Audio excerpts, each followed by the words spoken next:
Mochila, cuaderno, lápiz, tajador, ¿todo listo para volver al cole? Hoy en la dosis de ciencia te contamos sobre la base de evidencia científica, cómo fue el retorno a clases escolares presenciales en el marco de la pandemia por el COVID-19 y responderemos a la pregunta sobre si la escuela puede ser o no un foco de infección.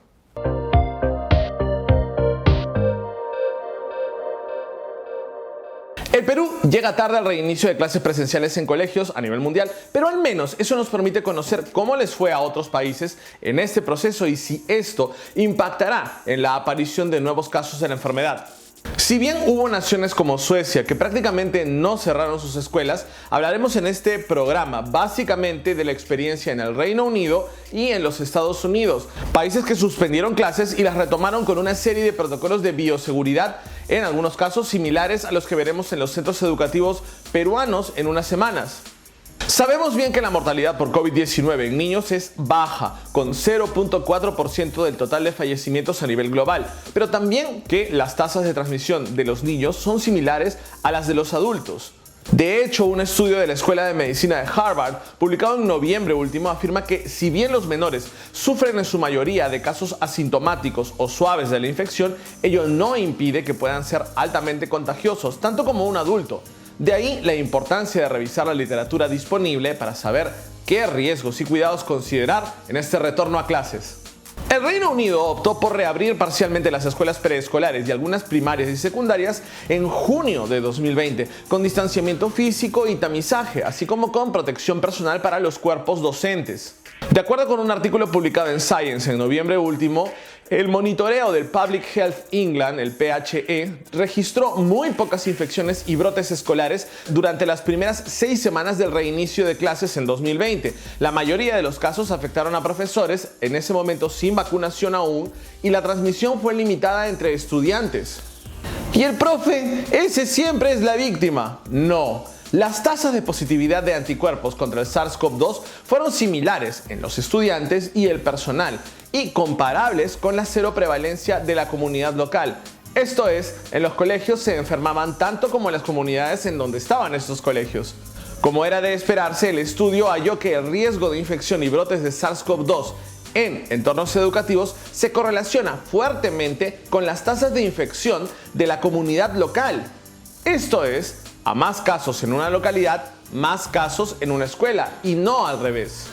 Después de 6 semanas en la escuela, solo 4 de 603, el 0.7%, estudiantes de 4 a 12 años y 1 de 1015, el 0.1%, miembros del personal muestreados en escuelas en toda Inglaterra arrojaron ser positivos para COVID-19, lo que confirma aún más el riesgo muy bajo de infección después de una infección parcial.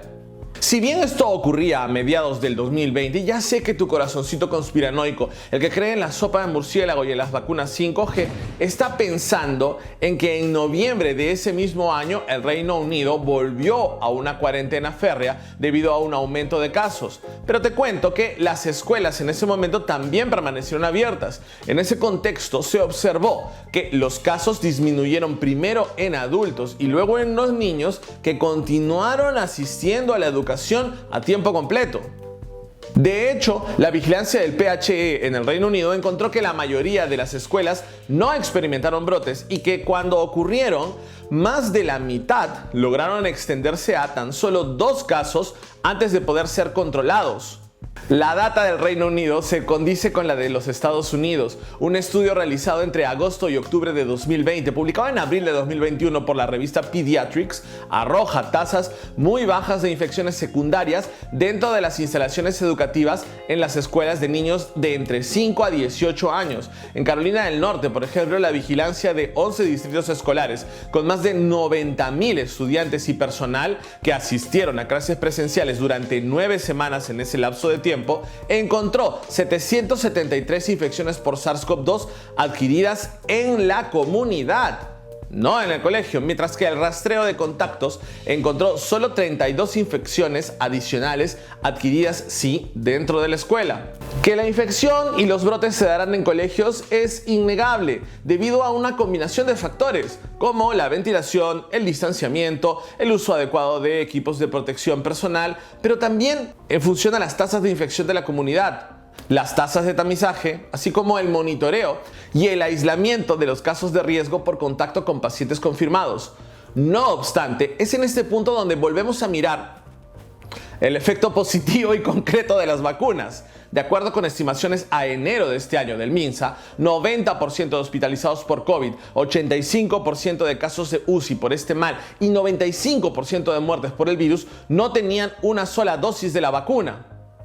En actualizaciones más recientes sobre el rol de los colegios en la transmisión del virus, el Centro Europeo de la Prevención y el Control de Enfermedades de la Unión Europea y los Centros para el Control y la Prevención de Enfermedades, los CDC de los Estados Unidos, concluyen en que la transmisión en las escuelas suele ser similar o inferior a la transmisión comunitaria, y esto ya en un contexto donde la inmunización es mayoritaria. Por lo tanto, persistir en el cierre de escuelas aisladamente para prevenir la transmisión comunitaria es infructuoso, más aún considerando los grandes beneficios de la educación presencial para la salud mental de los niños y su formación personal. ¡No! Y más aún también contando con las altas tasas de vacunación ya alcanzadas en este país, con cerca de 60 millones de dosis administradas y una cobertura de la población objetivo superior al 80%. Y cerramos esta edición de La Dosis pasándote la voz sobre una serie de convocatorias para financiamiento que Prociencia, órgano ejecutor del CONCITEC, tiene abiertas y que cierran en las próximas semanas.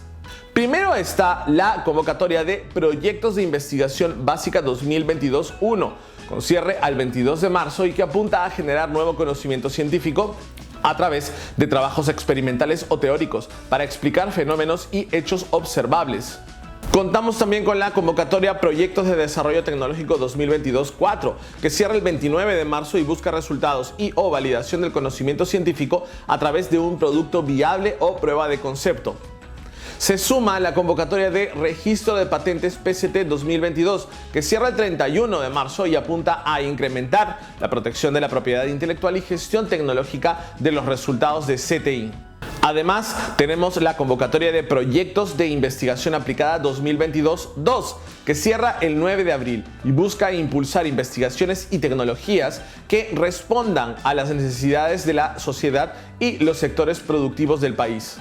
Y finalmente, la de Proyectos I+D+I con participación internacional CDTI España 2022 y busca promover la colaboración efectiva entre empresas peruanas y españolas en proyectos de investigación, desarrollo e innovación tecnológica. Más información en la web de Prociencia, prociencia.gov.pe. Y bien, eso fue todo por hoy en La Dosis de Ciencia. No olvides seguir compartiendo esta dosis con todos sus contactos para seguir impulsando juntos el avance de la cultura científica en el país. Nos vemos en 7 días. ¡Chao!